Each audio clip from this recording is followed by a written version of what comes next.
Did you know? Maraming gustong mag-viral pero iilan lang ang may alam ng secret formula. Pero don't worry, Bes. Ngayon, ikaw na ang susunod na magte-trending. Tara, samahan mo ko in this step-by-step guide. Di lang pang views, pang forever pa.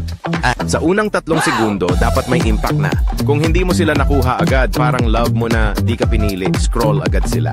Magtanong, magpakita ng shocking clip o intriguing statement. Boom! May hook ka na. Halimbawa, kung nagpo-post ka tungkol sa pagkain, simulan mo sa isang tanong. Alam mo bang may pagkain na mas masarap pa sa paborito mong ulam? O kaya, ipakita mo ang isang mabilis na clip ng isang napakasarap na pagkain na niluluto. Ang mga ganitong approach ay siguradong makakakuha ng atensyon.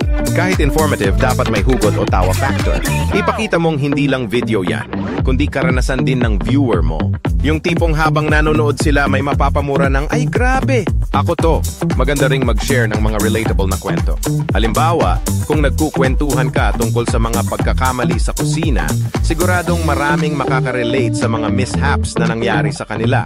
Lahat ng tao may short attention span ngayon. Pero kung may kwento ka, kahit mabilis may puso, they'll stay. Kahit 1 minute lang, basta may simula, gitna at ending, panalo.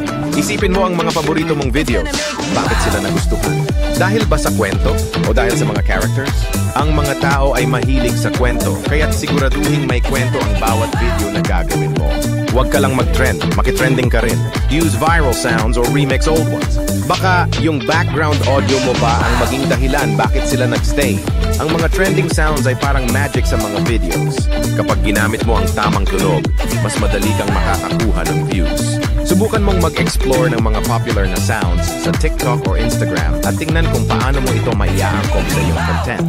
Sabihin mo kung anong gusto mong gawin nila. Minsan viewers lang sila pero with the right CTA, call to action.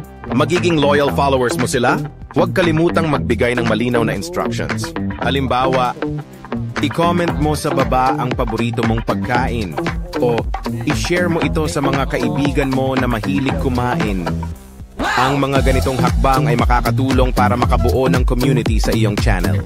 Kaya kung gusto mong mag-viral, hindi lang basta views ang habol. Connection din. Ang video na may puso, hindi lang basta pinapanood, binabalikan pa.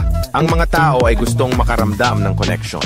Kapag naramdaman nilang may halaga ang content mo, babalik at babalik sila. Isipin mo rin ang visual appeal ng iyong videos. Ang mga kulay, ang lighting at ang framing ay napakahalaga. Gumamit ng magandang camera o kahit smartphone na may magandang kalidad.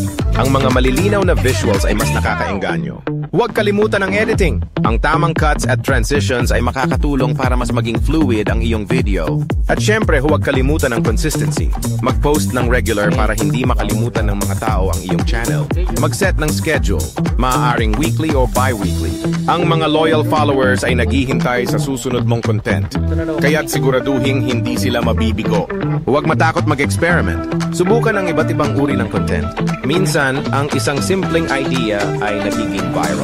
Mag-try ng mga challenges, tutorials, o kahit mga behind-the-scenes na clips. Ang panmaneta ay sumahilig makakita ng kung paano ginagawa ang mga bagay. Like, follow, at subscribe sa channel ko para sa mas marami pang ganitong tips na may laugh trip at hugot combo.